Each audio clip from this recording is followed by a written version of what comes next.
بسم الله الرحمن الرحيم اللهم صل على سيدنا محمد النبي الأمي وعلى آله وصحبه وسلم تسليما كثيرا. Last week we finished with the Sahabi Jarir ibn Abdullah al-Bajali Radiallahu Anhu. Today we will talk about the Sahabi Imran bin Husayn Radiallahu Anhuma. Radiallahu Anhuma basically means that not only he was a Sahabi, but his father also was a Sahabi of Rasulullah sallallahu alaihi wasallam. If you ever open the hadith collections, you'll find his name often in the hadith narrations, which means that he's not one of the most prolific narrators of hadith. He's not up there with Aisha radiallahu anha, Anas bin Malik, Jabir ibn Abdullah, Abu Huraira radiallahu anhu, but he has narrated a significant amount of hadith. Like as we go through the hadith collections, I find his name all the time. I was trying to look for the correct amount of hadith that he narrated, but I couldn't find it. Inshallah, maybe I'll share that with you if I find it next time. So I just want to go through a brief bio of this great Sahabi of Rasulullah sallallahu alaihi wasallam. And one thing that I learned about him that's extremely interesting that I want to share with you, related to not him directly, but the tribe that he hails from. His tribe is a very, very interesting tribe. He was not from the Ansar or from the Muhajirun. He was from the tribe of Banu Khuza'a. Has anyone ever heard of the name of that tribe before? Khuza'a. So it comes all over the Sirah books, Banu Khuza'a. They lived somewhere fi jawari Makkah, somewhere in and around Makkah Mukarramah. And this is one of the most oldest of tribes in the Arabian Peninsula. And it's also considered at one time one of the noblest tribes to the level of Quraysh, because Banu Khuza'a was a tribe that at one time occupied and populated the city of Makkah Mukarramah. They were the custodians of Makkah Mukarramah, just like Quraysh was the custodian of Makkah Mukarramah at a later time. But we'll talk about that later. Just one or two things I want to mention about Imran bin Husayn radiallahu anhu, and then we'll move on from there. And talk about the tribe as well, inshallah. So we already mentioned that he was a prolific narrator of hadith, in the sense that if you compare him to other Sahaba, he's narrated a lot. But if you compare him to the 5 Sahaba whose names I gave in the beginning, it's not that much. His kunya was Abu Nujayd. Nujayd was the name of his son, so he took the kunya of Abu Nujayd. It's mentioned in his biography that his sister, father, Hussain, and here Hussain is not with a sin, it's with a sad, Hussain. His father, his sister are amongst the earliest people to accept Islam. The word used in the books is qadim. So he was one of the people who accepted Islam in the very beginning. But you don't hear so much about him in the Sirah books in relation to the Meccan period, because he didn't actually live in Makkah Mukarramah. As we mentioned, he was from Banu Khuza'a. Banu Khuza'a was somewhere around Makkah Mukarramah, but not in Makkah Mukarramah, so you don't hear so much about him. You actually hear more about him in Medina Munawwara. And the reason behind that is that after he accepted Islam, he never migrated to Medina Munawwara. He never migrated. But he did often go to Medina Munawwara to visit Rasulullah sallallahu alaihi wasallam, because the distance between Makkah Mukarramah and Medina Munawwara, though it was pretty far, but at the same time, it was not as far as, for example, the Sahabi Wa'il ibn Hujr, who was coming all the way from Yemen, and he couldn't visit Rasulullah sallallahu alaihi wasallam often at all. Comparatively speaking, he was still much closer. So he took advantage of the short, quote unquote, short distance, and he would go as often as he could. Considering that transportation was not like it is now, right? It was a very, very difficult journey to make, to go from one place to another, especially in a time where you could always be raided. And Somebody may attack your caravan. Somebody may attack you while you're on your way or back. So you had to be very, play it safe, travel only in the night, certain times of the day. And then you had to worry about the sun. So you had to make sure you had ample, amounts of like food and drink and provisions and a good camel. If it dies in the desert, then you're gone too, right? So all those things they had to be very careful about. But love is something very beautiful, right? You love someone, you'll go any distance. And it doesn't matter how long it is, you may go over and over and over again. And that was Imran ibn Husayn Radiallahu Anhu. His love for Rasulullah sallallahu alaihi wasallam was so great that he would frequently go to Medina Munawwara.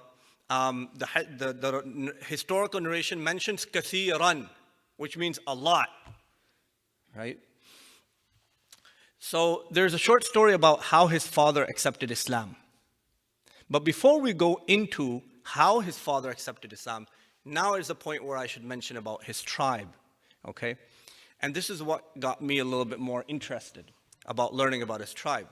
So normally, if you look in the Meccan period at the number of people and the type of people who accepted Islam, you will find that almost none of them were chiefs or leaders of Quraysh. Almost none of them. Imran ibn Husayn radiallahu anhu's father was the chief of his tribe. Most, if not all, of the tribes, their chiefs usually would not accept Islam because it was status, right? It was about status, and you had to submit yourself to somebody and make them your elder.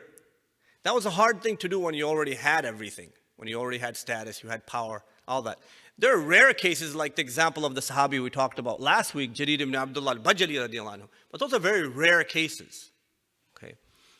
So the question that came up in my mind is, why did Imran ibn Husayn's father, Hussain, who was very well respected in his own tribe of Banu Khuza, but even more respected with Quraysh? And that was very interesting because Banu Khuza and Quraysh historically never got along with each other, because Khuza was exiled from Makkah Mukarramah by Quraysh. So Khuza had a problem from the very beginning with Quraysh. They did not like Quraysh. And yet he had an immense amount of respect with Quraysh, his father. In addition to the fact that he was the chief of Banu Khuza'a, and yet he accepted Islam in one gathering. He came to Rasulullah sallallahu alaihi wasallam. Rasulullah sallallahu alaihi wasallam asked him a question. He answered it. And then Rasulullah sallallahu alaihi wasallam said to him something that seemed like he had already softened up, and Rasulullah sallallahu alaihi wasallam was taking the opportunity to bring him in further. He says, if you accept Islam, I'll teach you 2 words that will help you in this, that. 2 words meaning 2 du'as. Now, if somebody's a non-Muslim, why would he care about a dua? Right?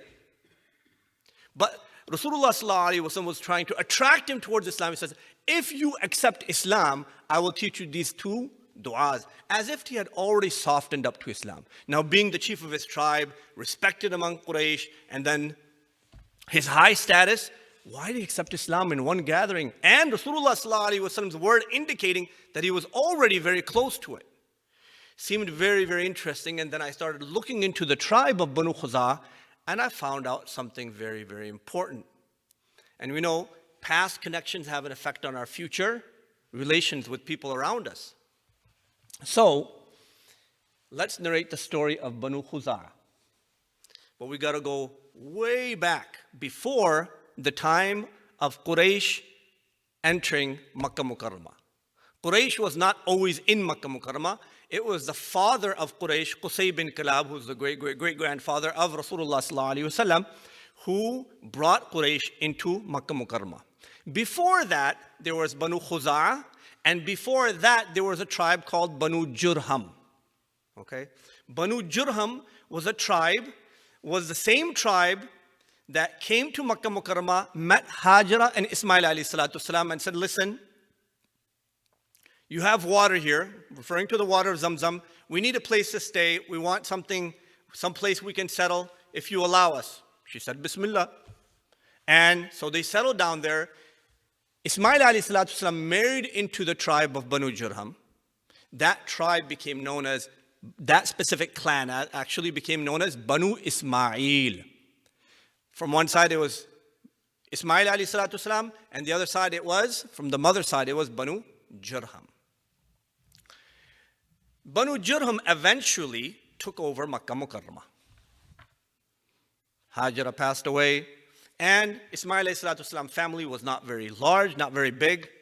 Banu Jurham was a very massive tribe, and once they settled, within next 50, 60, 70 years, Makkah Mukarramah was all theirs. And people were starting to come from all across to worship by the Kaaba. So they became the de facto custodians of the Haramain. Not the Haramain, the Haram, sorry. There was no Haramain then, Haram. But, you know, their status got to them, their position got to them, and they started doing things they're not supposed to do. A lot of haram acts, disrespecting, desecrating the haram, right? To the extent that if you read in history, there was a man and a woman. The man's name was Isaf and the woman's name was Naila. They were in the Kaaba, they committed zina there, and Allah subhanahu wa ta'ala transformed them into stone. And as a form of ibra, like a lesson for all people, the pilgrims that came there, what they did is that Banu Jurham took these two stone idols. They became idols. They weren't idols then. These statues of these two people who had committed a lewd act in Haram, they took it to the two mountains, Safa and Marwa, and they placed it there. One in Safa and one in Marwa. And people always used to do sa'i, so they would come on this side and they'd take a lesson from that statue, then they'd come on this side. But eventually what happened was they started worshiping it. Right? People started worshiping it. So now Isaf and Naila became not just statues, but idols that were being worshipped. So this tells us a little bit about what Banu Jurham had become. When their pilgrims started complaining about Banu Jurham and how they were becoming really bad, very immoral, right? There was a lot of promiscuity and things of that sort. Banu Khuza came along. Now there's a difference of opinion of where they came from. They were Arab. One opinion is that they came from Yemen. The other opinion is that they were also from Banu Ismail. But that's a weak opinion.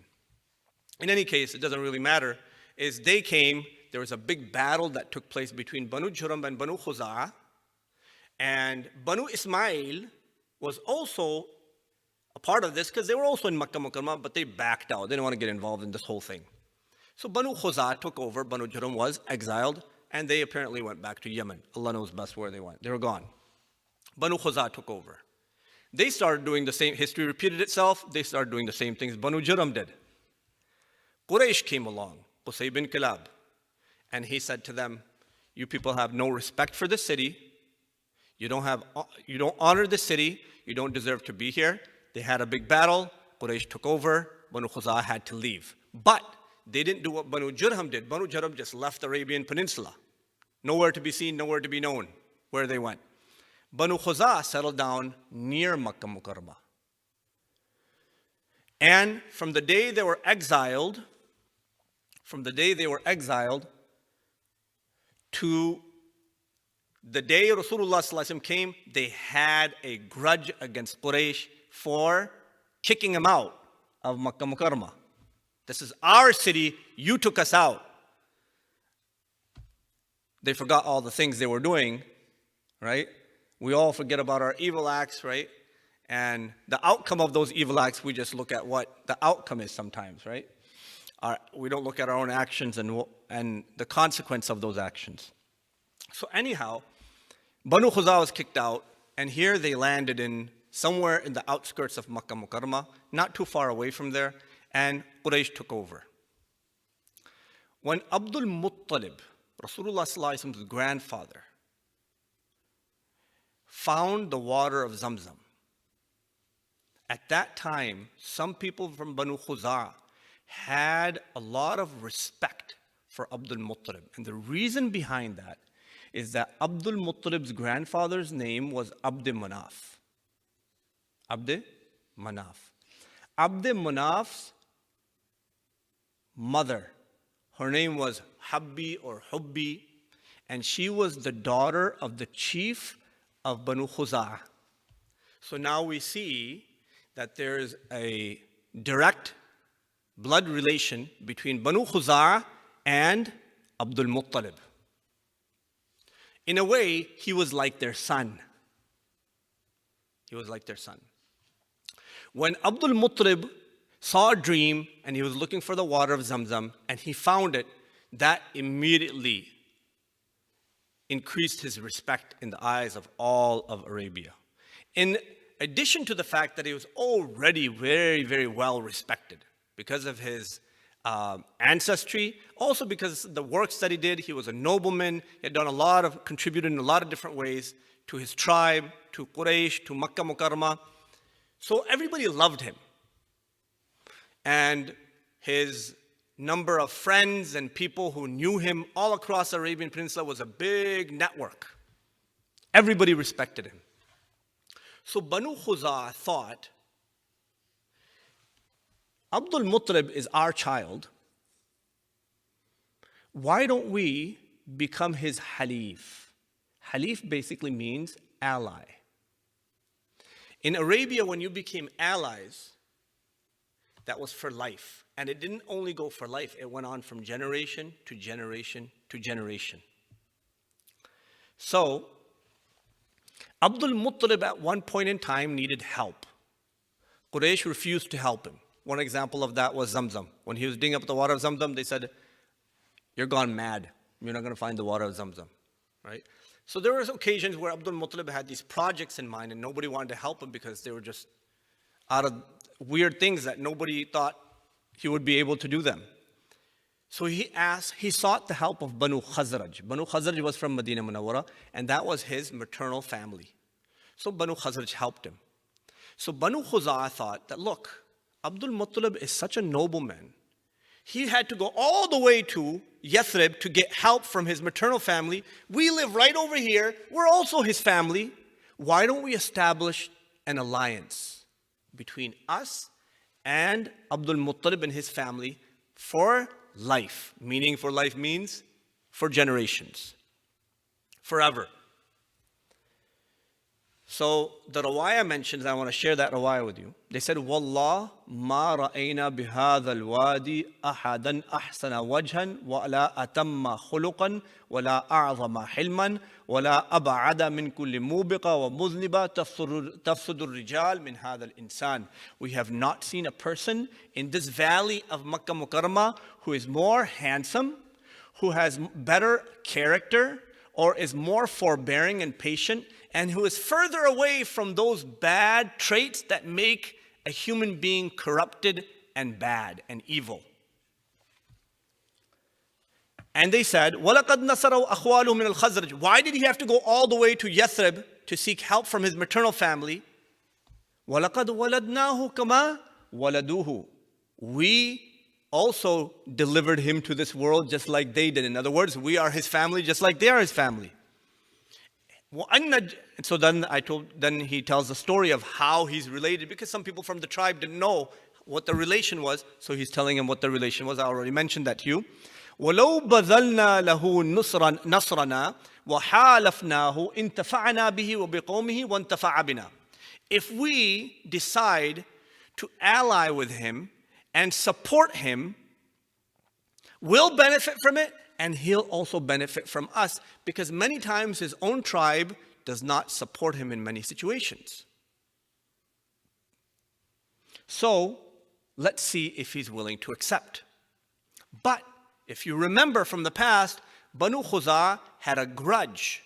There was hiqd and bughd between them and Quraysh, because they considered them the occupiers, right, of the holy city. So they came to him and they say, Ya Abul Harith, inna qad waladnaka. Abul Harith was Abdul Muttalib's kunya. He said, we gave you birth just like the Banu Khazraj gave you birth. وَنَحْنُ بَعْدُ مُتَجَاوِرُونَ فِي الدَّارِ. But we're even closer to you than they are for another reason. We live right here in Makkah Mukarramah, not too far from here. Why did you have to go so far away just to seek help for something you wanted to get done? وَقَدْ أَمَاتَتِ الْأَيَّامِ مَا كَانَ يَكُونُ فِي قُلُوبِ بَعْضِنَا عَلَىٰ قُرَيْشٍ مِنَ الْأَحْقَادِ. Time has gone by. We should get rid of all these, hatred and malice that we have towards each other. Let's get rid of this stuff. Meaning, let's forget about it. Let's move on. Let's establish an alliance between yourself and Banu Khuzaa. فَهَلُمَّ فَلُحَانِفَنَّكَ. Come, let's make a contract, a deal that will be for life. In those days when they used to make an alliance, what they would do is they would pour blood in a bowl and they would both put their hands in it. There's all sorts of different rituals that they would do to establish this alliance that would last forever. Abdul Muttalib was very, very happy and pleased with this offer, and he took it. And from that point on, Abdul Muttalib became the ally of Banu Khuzaa, and Banu Khuzaa of Abdul Muttalib. Now, how did this play out in the seerah? In many, many different ways. Many different ways. So if you open the seerah books, you'll find when Abu Sufyan came marching against Rasulullah sallallahu alaihi wasallam on the 3rd year of the Hijrah to take revenge for the people that were killed in the Battle of Badr, how did Rasulullah sallallahu alaihi wasallam find out about it? How did he find out about it? That these people are marching, they're going to come to Medina Munawwara soon, and we need to take action, we need to prepare.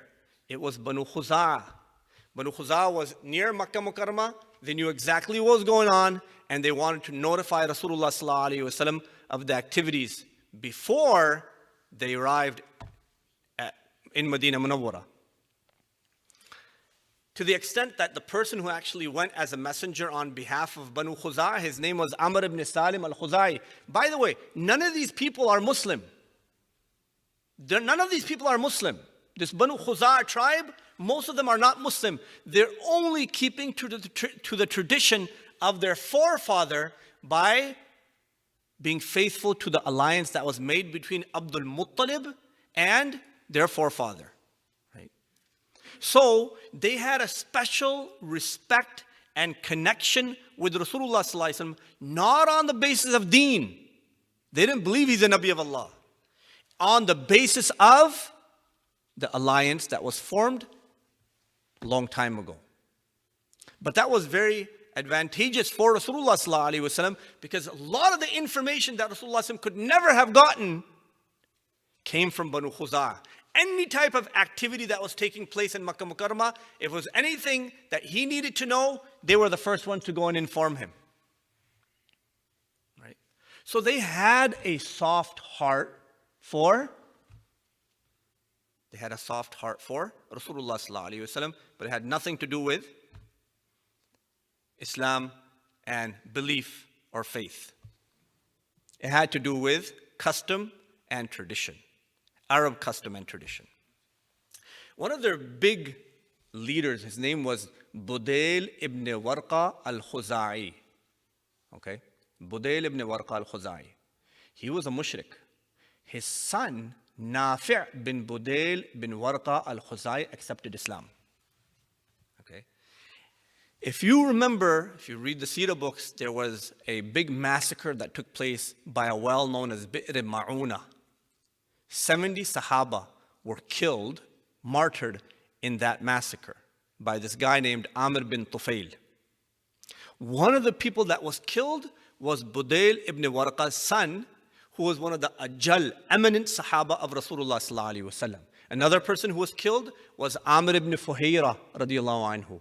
And when he died, inshallah we might talk about him in the future. We had a session about him a long time ago, but this was long before I know most of you. Amr ibn Fuhayra Radiallahu Anhu, when he was martyred, his body was lifted up into the skies and never seen again. They could not find his body on the ground. he was also the Mawla of Abu Bakr Siddiq radiallahu anhu. If you remember in Ghar Thawr, when Rasulullah sallallahu alaihi wasallam was migrating to Medina Munawwara, there was a person who was bringing goats to them so they could milk and then drink from that. That person was Amr ibn Fuhayra radiallahu anhu. He also died in that massacre. And, as I was mentioning, Nafi bin Budayl ibn Warqa al-Khuzai. So what I'm trying to show you is the connection between Banu Khuza'a and Muslims was very strong, but it had nothing to do with faith. Nothing to do with faith. In fact, this same person, Amr ibn Salim al-Khuzai, I find this all interesting. That's why I'm sharing this all with you. Because it tells you a lot about why Hussain accepted Islam so quickly.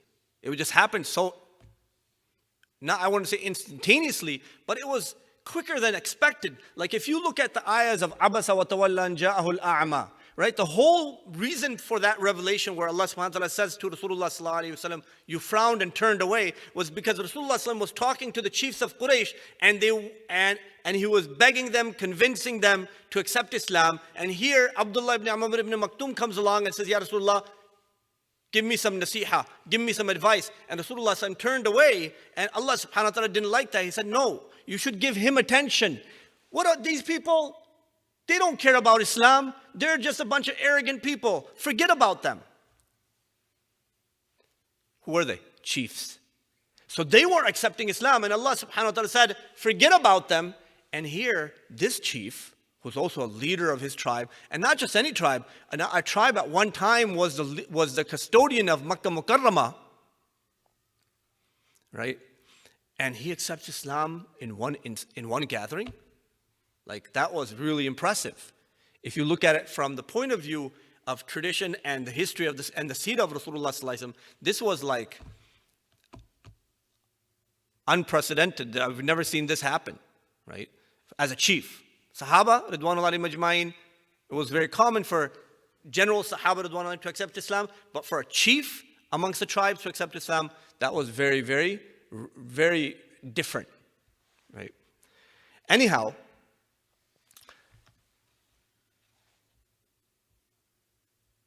one more thing that I want to share with you, and then we'll finish with this, and then we'll start, inshallah, next week with the Sahabi, Imran ibn Husayn Radiallahu Anhu.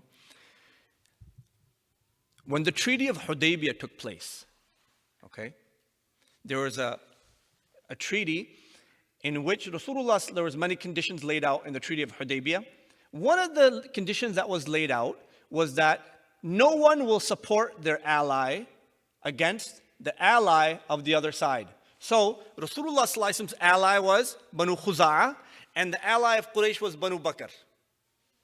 Banu Bakr.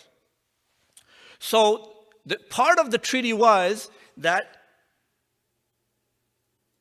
Rasulullah sallallahu alaihi wasallam will not support Banu Khuza'a to fight against Banu Bakr or Quraysh. Likewise, Quraysh will not support Banu Bakr to fight against Khuza'a or Rasulullah sallallahu alaihi wasallam. So that was agreed upon, signed, done. But it so happened that Banu Bakr took advantage of that period of peace and calm, and they attacked Banu Khuza'a at a spring for an old grudge that they had from the past, from Jahiliyyah times. And Banu Khuza'a, to save their lives, ran to the Haram to protect themselves, and they were killed in the Haram. And their people were handing weapons over to Banu Bakr, the ones who didn't have swords on them, were Quraysh, but they were hiding their faces behind masks. Maybe something like the mask you're wearing right now. COVID masks. No, I'm just joking. They were wearing masks, so they were fully covered, and the word used in the rawaya is mutanakkirin, so they were like strangers. But Budayl ibn Warqa and the other Khuzai people knew that this is Quraysh, that supporting their allies against us, and they have essentially what? Violated the treaty. So the first thing that Budayl, Amr ibn Salim, and all these people did was they ran off to Medina Munawwara and informed Rasulullah sallallahu alaihi wasallam, this is exactly what happened. After that, what happened, you all know. Conquest of Makkah Mukarramah. The conquest of Makkah Mukarramah took place because the treaty was broken and Rasulullah sallallahu alaihi wasallam was not willing to sign it again, even though Abu Sufyan came to Medina Munawwara to convince Rasulullah sallallahu alaihi wasallam to sign the treaty again or to extend it for a period of time. Rasulullah sallallahu alaihi wasallam refused to even talk to Abu Sufyan. Right? Refused to. What was the basis behind that? Banu Khuza'ah. The battle between Banu Khuza'ah and Banu Bakr, and Quraysh helping Banu Bakr, their allies, against Khuza'ah.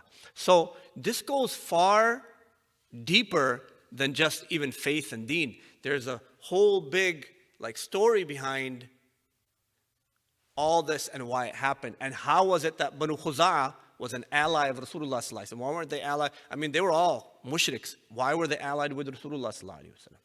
Right? Most of them didn't accept Islam. There's even an ikhtilaf between whether Budayl ibn Warqa, who was a big supporter of Rasulullah sallallahu alaihi wasallam and informing about everything, whether he even accepted Islam or not. Right? So there's good people in this world. Sometimes they're not Muslims.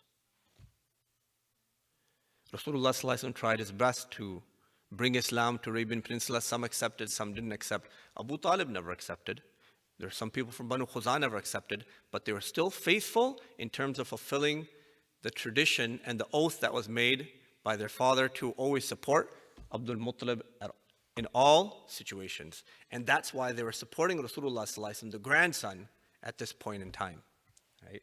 Now we see that effect happening when Hussain is accepting Islam, and he's very soft to this offer being given by Rasulullah sallallahu alaihi wasallam because he knows about this relationship that goes far back.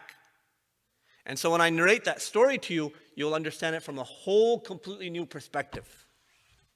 Inshallah, we'll do that next week. سبحان ربك رب العزة عما يصفون وسلام على المرسلين والحمد لله رب العالمين. جزاكم الله خير. أحسن جزاء.